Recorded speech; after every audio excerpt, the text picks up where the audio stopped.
happening? It's the effing SideStreet kid back with another SideStreet Stories. It's episode 13.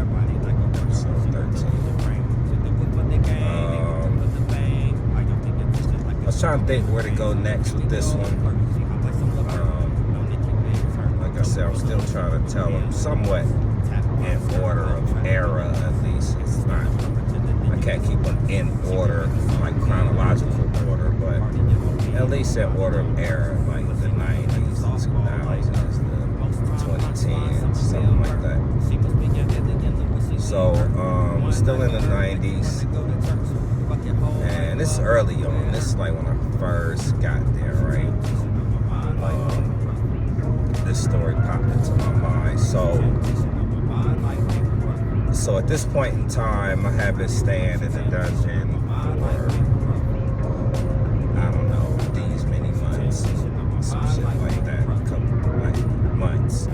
From there, I'm becoming acclimated, kind of. And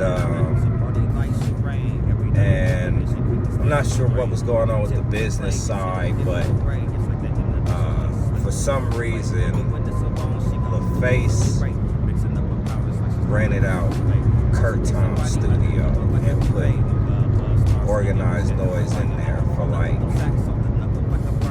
I don't know, maybe 2-3 months. Being in Kurt Tom's studio, which is Kurt Tom's studio is Curtis Mayfield's studio. It's like his house, but it's a studio, right? So we didn't move in there for a couple months. You know, when I say we, it was like organized noise, mostly Ray. I want to say that Rico and Sleepy would come back and forth, you know, but Ray staying there, I'm staying there with Ray.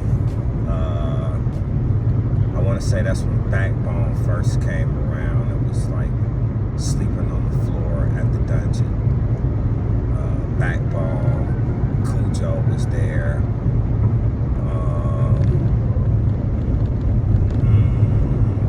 Cujo was there. Who else was there? It was like Moan. You know what I mean? Some of y'all know him as Mean Moan, but Moan was there.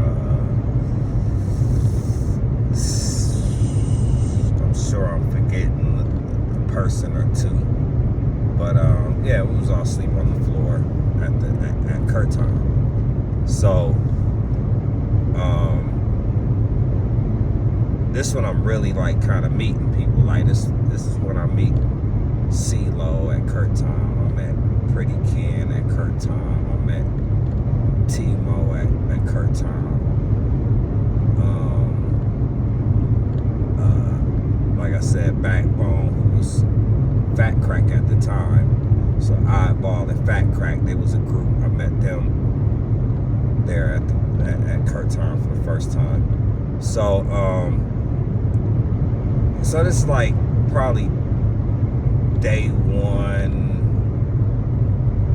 No, it couldn't have been day one. It was like week one. It was week one that I was there. I had been there for some days, you know what I mean? Real dungeon rat shit, real studio rat shit. Because I never know what's going on at this time. Shit moving, I'm just there. They like, hop in, we going here. I go there, and we there for 3 days. You know what I mean? I didn't know to bring clothes. I don't know what the fuck going on. So, I've been at Kurt Tom for some days. We making beats, we recording, we freestyling, we doing all this stuff. I believe really what it was is it was the beginnings of the Goody Mob's first album. That's where we was working on a lot of stuff, because I was rapping on a lot of those first songs with the Goody Mob. So yeah, everything's on the up and up, what it is, blah blah blah. So that Saturday come, and Reek is there. Everybody's there at this point. You know what I mean? The whole dungeon has showed up.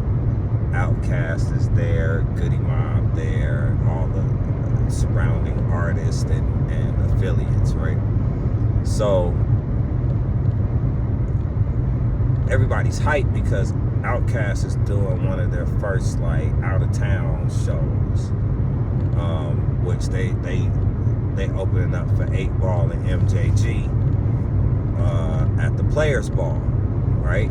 Which they singles the Players Ball. It just was a hype. It was a thing, right?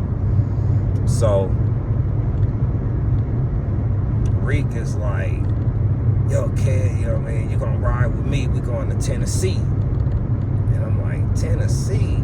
They like, yeah, man, it's gonna be girls, this, that, and the third. Man, my eyes must have got big as saucers. I was like this, you know what I mean? I'm like, girls and Players Ball. I'm like, man, I've been in the same clothes for like 3 days. I'm like, I don't know. He like, nah, man, we straight. Get you the promo t-shirt. He said, right now, OutKast t-shirt, all you need. Blah, blah, blah. We had the first presses of the OutKast t-shirts. I don't even think it was spelled with a K yet. It was still OutKast with a C. So I'm like, alright, I guess, yo, I really didn't want to go, man. I felt like crusty and disgusting, right? But everybody else was like, yo, this is what it is, like rockstar lifestyle, let's go. So I'm like, alright. So we, you know, ride out. Reek got the Bronco at this time. He got a topless Bronco with like, I mean, crazy. The beat in it was ridiculous. Like, you get out that truck, I swear you couldn't hear for about 10 minutes. But you could hear it just blocks away, just blocks and blocks away, right? So we ride all the way to Tennessee, just banging 8Ball, MJG, UGK shit, blah blah blah, different people that was on the bill, which I didn't know who anybody was at this time. I didn't know who 8Ball and MJG was and none of that. You know what I mean? This was my first like introduction to Southern hip hop. You know, I knew who UGK was because they was on the Menace to Society soundtrack, but I didn't know how big they was in the South and how deep the reach went and all of that kind of stuff. But yeah, man, it was just one of those memories I'll never forget. You know what I mean? Being a kid, riding out for the first time, not knowing nothing about the South. You know what I mean? Hopping in the Bronco, Reek, and just vibing, man, smoking the whole way. We lit, you know what I mean? Get to the show. Shows turned up. It was kind of like a blur, honestly. You know, like we get there, we backstage, we hit the stage, and pretty much out. Like it wasn't like I didn't know what was going on. I was just learning. You know what I mean? But yeah, that was it, man. I'm gonna leave it there.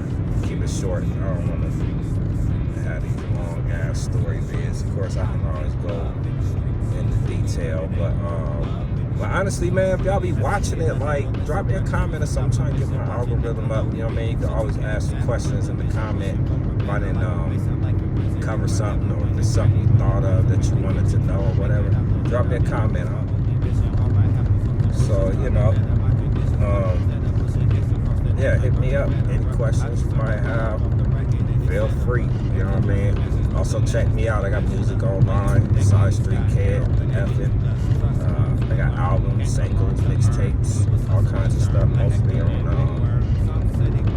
Apple Music, iTunes. I prefer iTunes. You can buy it. You know what I mean? I get more of that money. Streaming shit, we don't really see none of that. Little pennies here and there from the streaming, but I do appreciate the streams too. You know what I mean? But yeah, man, check me out. SideStreet Kid, the Effort, Dungeon Family, Dungeonies. You know what I mean? Check out some of my new music, new project coming soon. The Lamo Forever. And we in here, we out here. Drop me a line, subscribe, like the video, comment. comment, share it out. You know what I mean? Whatever.